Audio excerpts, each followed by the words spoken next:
Shot in 4K ultra high definition. Your number one source for local news. WRAL News. Coverage you can count on. Breaking news in Raleigh. A fire forces several people out of their rooms at a Budget Inn here in Raleigh. Coming up, why firefighters say that fire almost spread to the entire hotel. New results from a report on lead in Durham Park show that there are dangerous levels of lead in at least 5 parks just ahead the city's next steps on preventing exposure. The heat returns today, and by tomorrow, a chance of severe storms across most of our viewing area. I'll walk you through the timeline. And awaiting an arrest, Donald Trump prepares to surrender in Fulton County, Georgia today. The process he will go through after turning himself in for charges in the 2020 election probe. A lot to tell you about on this Thursday morning. Hope you enjoyed the one-day special of nice weather because the heat's going back up. I'm Renee Chu. And I'm Jeff Hogan. Yeah, they had the debate last night, which we'll get into, but no debate. Yesterday was beautiful outside.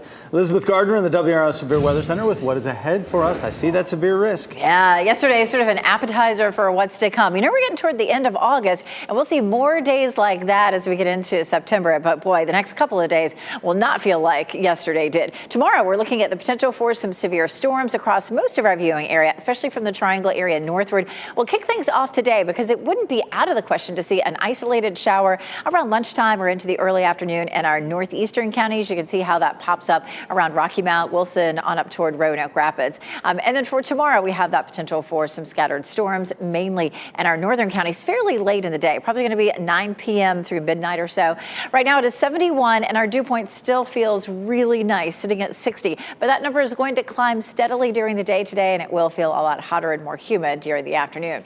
It's 67 in South Hill, 63 in Goldsboro, and in Southern Pines, 67 Fayetteville. So it is still feeling very nice out there this morning. But it'll be a quick climb at lunchtime, 89, and then we climb to 93 this afternoon. The heat index will make it feel more like mid-90s. We could be in triple digits for the actual temperature tomorrow, definitely with a heat advisory possible. Let's check in on Tropical Storm Franklin. It's moving north at 13 miles per hour with winds at 50. It, of course, moved past the island of Hispaniola yesterday.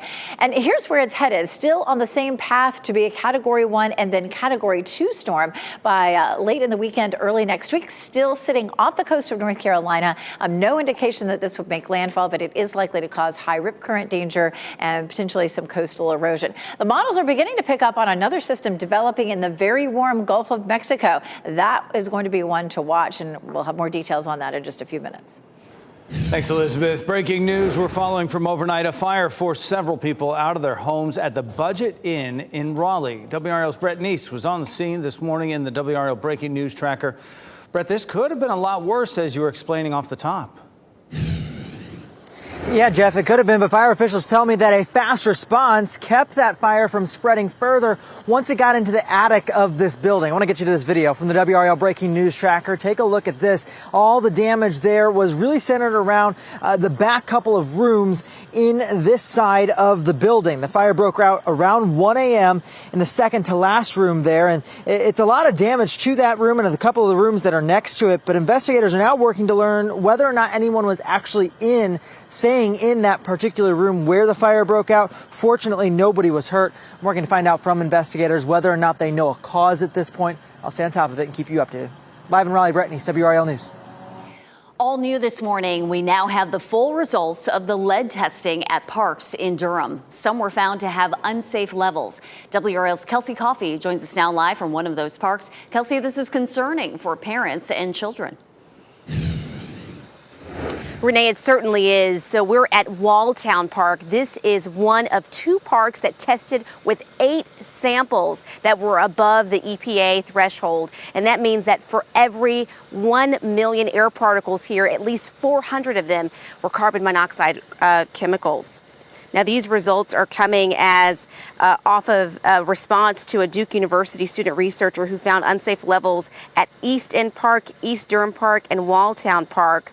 East Durham Park tested with the same results, and East End, Lyon, and Northgate parks each had one sample that measured above the EPA threshold. Now that we have this information, the city is looking at steps to further look at this investigation, like what is the source of this lead and how we can prevent future exposure. So we'll find out more about what they're going to do in the future. Kelsey Coffey, WRAL News, live in Durham. We're following breaking news this morning. 3 people are dead and 5 others are hurt after deputies say someone opened fire at a biker bar. This happened in Southern California. The sheriff's office says the shooter has been killed in what they are calling an incident involving officers. Investigators say the suspect was a former law enforcement officer. They say the shooting is believed to have started as a domestic dispute between 2 parties at the motorcycle bar. There will be a lot of attention on Fulton County, Georgia today as former President Donald Trump prepares to be arrested. He's expected to travel from New Jersey to Georgia, where he will surrender. The charges stem from the district attorney's 2020 election probe. Here's what we know about his arrest process. Fulton County Sheriff has made it clear everyone indicted in this case will be booked and processed just like any other inmate at the jail. That means we're expecting a mugshot of Trump at some point today, and after being arrested, Trump will pay a $200,000 bond before being released. The former president denies any wrongdoing. He doubled down on his stance last night during a pre-recorded interview with Tucker Carlson. I got indicted 4 times. All trivia, nonsense.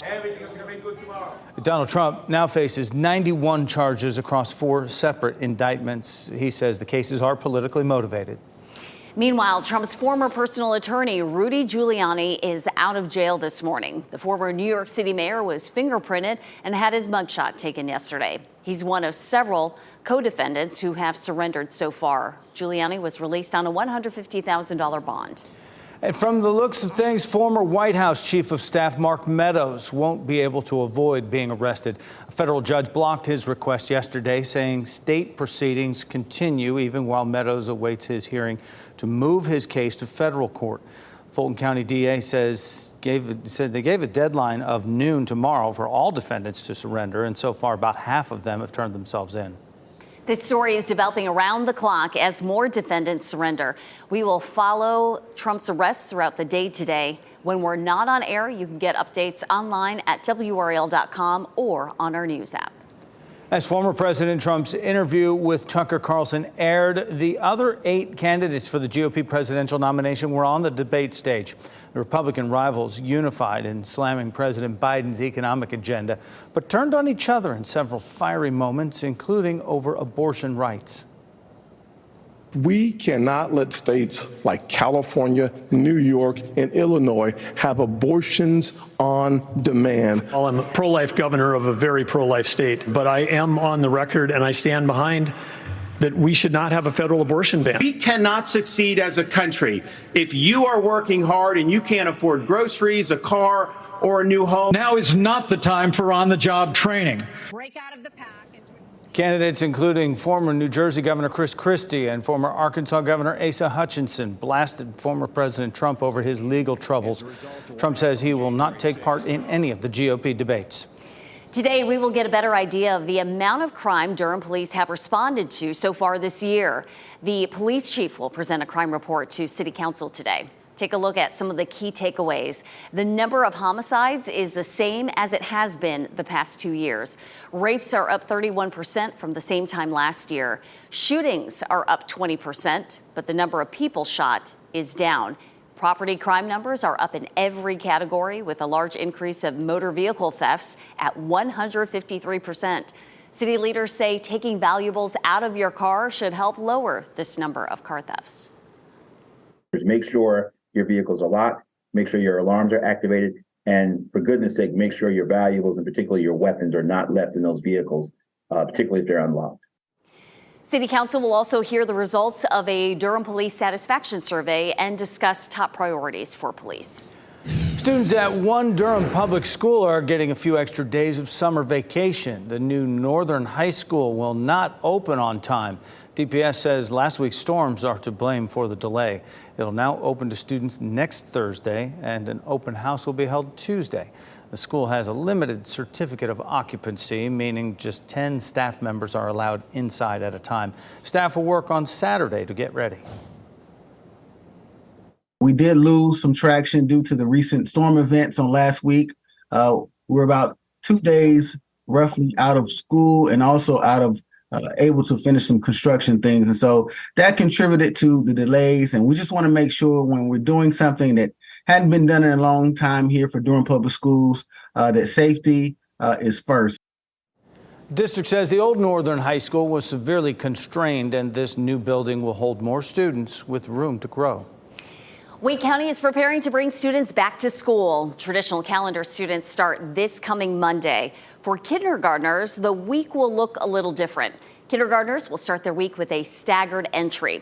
Students will be split into 3 groups based on their last name, and each group will come in for only 1 day of the week next week. Staggered entry is an opportunity for students to get comfortable with their new school. It also helps teachers know where that child stands academically and what kind of teaching personality would be best for the student emotionally. Starting today, the first election with voter ID required here in North Carolina. Now, voters approved requiring ID to cast a ballot in 2018. It's been held up in the courts for the last 5 years until now. Only Sanford and Charlotte have elections starting today. It's the primary for their city council races. But this should help officials start preparing for any issues in future elections with bigger turnout, like next year's presidential election. North Carolina is yet again expected to be a key swing state. For more on the new voter ID rules and what to do if you don't have an ID, you can visit nccapital.com. It is 4:41, a traumatic trip to the library for one NC State student after a man exposed himself. It wasn't the first time he's been arrested for doing this. Coming up, students question how he was able to get past security and why he keeps getting away with it. Making the transition to middle school can be a big step for students and parents. We have tips for making that transition from an expert just ahead. And here's a live look at Chapel Hill at Franklin Street. Meteorologist Elizabeth Gardner will explain why today is another day to get outside when we come back. From the WRAL Severe Weather Center, North Carolina's most experienced team of meteorologists. It's 4:45 and it still feels lovely out there. Our temperatures are pleasant, 66 in Wilson, 71 Durham, 67 Fayetteville, and our humidity is still nice and low. But by the time we get to the middle of the day into the afternoon, it's going to feel hot and sticky again. And boy, does it ramp up for tomorrow. Most likely we'll end up with a heat advisory for tomorrow, and our highs could be in the triple digits. Nice and quiet out there this morning. Enjoy a pleasant start as you're headed out the door, and walking the dog should feel nice today too, but it will be hotter than yesterday. Lunchtime almost 90, and we'll see a high of 93. And with the return of the humidity, it will feel more like mid 90s. So a lot to talk about coming up. Of course, we have potentially record heat in the forecast for tomorrow and active tropics. And happening right now in the WRAL Live Center, a Russia court has now extended a pretrial detention of Wall Street journalist Evan Gershkovich by 3 months. His pretrial detention has been extended until November 30th. It was supposed to end next week on August 30th. Gershkovich has been detained in Russia since March. He was arrested on espionage charges. He, the Wall Street Journal, and the U.S. government denied the allegations. The death of the mercenary group leader who challenged Russia's military leadership has many questioning whether it was Vladimir Putin's revenge. Evgeny Prigozhin is among 8 people who died in this crash yesterday. He was the chief of the Russian private mercenary group Wagner. His troops led a mutiny attempt 2 months ago in what was the biggest challenge to Putin's rule in 23 years. President Biden and others are suggesting Putin may have played a role in that plane crash. Witnesses say the plane suddenly dropped like a stone, a possible indication it was shot down or a bomb exploded on board. Students and staff at NC State are on high alert after a man was arrested for exposing himself inside a library. Police arrested 45-year-old Courtney Mitchell. A female student says he exposed himself to her inside the D.H. Hill Library. A court record search shows he is a repeat offender who's been charged with indecent exposure 8 times since 2012. The D.H. Hill Library is open 24 hours a day, but only requires student ID to enter between 10 p.m. and 7 a.m., the overnight hours. And that has some students questioning how secure the space is and whether changes need to happen. Don't give the public every privilege that students have, but still keep it in a way that it's accessible. WRAL spoke with the legal expert about what can be done to stop repeat indecent exposure offenders. He told us by statute it is not considered a serious crime, and the most a judge can do is a 60-day sentence. NC State is telling students and staff to be aware of their surroundings and to report any suspicious activity. As the new school year gets started, teens and tweens who are moving into middle or high school are facing big adjustments. We talked with child psychologist Emily King about what parents need to know. She says mental health needs to be a priority. Be sure to talk with your teen about their school day and make time for fun. It's also important to empower kids to problem solve. So it's really important for you to find the balance that works for your child when they're a rising sixth grader or at some point in middle school, where you're starting to step back and you're starting to let them take the lead on emailing the teacher for help if they need it. You can get more guidance on how to get your child ready for the school year on WRAL.com. There's some extreme heat expected tomorrow, and it's causing a shakeup for high school football. More than 50 schools from around the state have pushed back their kickoff times for Football Friday. It is all to avoid playing in that heat. It includes plenty of games in our area as well, so stay updated on the latest kickoff times by going to highschoolot.com. And then don't miss Football Friday, the longest running high school football highlight show in the state, covering over 20 high school football games this Friday and every Friday night throughout the high school football season, 11:35 on WRAL. We had such a nice reprieve from the heat and humidity yesterday, and then I have a feeling we'll pay for it Friday. Today's the in-between day, Elizabeth. Yes, and that is really a good move for all those high schools to move those games back or even move them to a different day. We could have one of the hottest days of the year tomorrow, which, Renee, like you said, it doesn't seem fair after such a beautiful day that we had yesterday. But more of those beautiful days coming and fewer of those very hot days. So maybe this will be the last super hot day that we'll see. Right now, we're looking at very pleasant conditions. It is 71, but our dew point's way down at 60, so that makes it feel fairly comfortable. We'll hold it most likely in the 60s for most of the morning until we get closer to lunchtime, and then we'll climb on up into the 90s pretty quickly. Weather Watcher, a big thank you to Luann Cartano, and she sent us this beautiful sunset there at Lake Gaston, just gorgeous. We would love to see your photos as well. Send them to our WRAL Weather Facebook page, and we'll put those on TV. Looking around the area, the Triangle is actually the warmest spot at 71. Everybody else sitting in the 60s right now on this map. 63 Southern Pines, 62 Goldsboro, 65 Clinton, 61 in Roxborough. So still enjoying some of that gorgeous weather that we had yesterday. But around town today, we'll hit 93 in Raleigh, 92 in Durham, and 93 in Fayetteville. So it will be hotter than yesterday. And you can see we start off nice and dry. The green shaded areas are where it's humid, and then this gray spot is where it's nice and dry. But watch that humidity just go and move across our area as we get into the day and into the afternoon. And so that's going to make it feel much hotter, and that humidity will be with us. Now it looks like well into next week. This is an interesting change. We have a front. It looked like we were going to see a front that came through Saturday night and cooled us down and dropped our humidity for Sunday and Monday. And now it looks like it's going to stay pretty sticky into the beginning of the week as the kids are headed back to school. So looking at 93 today, looking at 100 Friday, and 96 on Saturday. We take a look at the heat across the country. There's an excessive heat warning for not a dozen states, but so many states, a huge portion of the country, and a heat advisory. All this shifts eastward for tomorrow. We're not likely to be under an excessive heat warning, but a heat advisory is likely for tomorrow. Raleigh's temperature at 100. The previous record was 99. Fayetteville at 100, and the previous record 100. So again, Football Friday, that temperature at 6 o'clock is still likely to be 99. So I'm hoping that they'll really push that back. Even if they start at 8 o'clock, it'll still be in the low 90s, but cooling off into the 80s by the end of those games. We also have the chance of some scattered thunderstorms tomorrow evening, which could cause some problems. This is a look at what we're seeing for Friday, and you can see that chance of severe storms. We may see actually an isolated shower or thunderstorm for today along the I-95 corridor and in our northeastern counties. At any point, we can see a shower or storm pop up, and then we take a look at, of course, at Friday, and we have that level 1 risk for severe storms. We do have cooler temperatures in the forecast for next week. Sorry, back to school goes on Monday, but it may stay a little bit on the sticky side. Just the sound of how that humidity goes up. What was that noise? It sounds hot. It really does. It is almost time for hockey season to return to the Triangle. That'll cool you off. Tickets to catch the Hurricanes at PNC Arena go on sale in just a few hours. Still ahead, everything you need to know to reserve your seats. And fall is coming early this year. Krispy Kreme is honoring National Dog Day with a special treat for your pup. Coming up, a donut-inspired snack for your four-legged friend.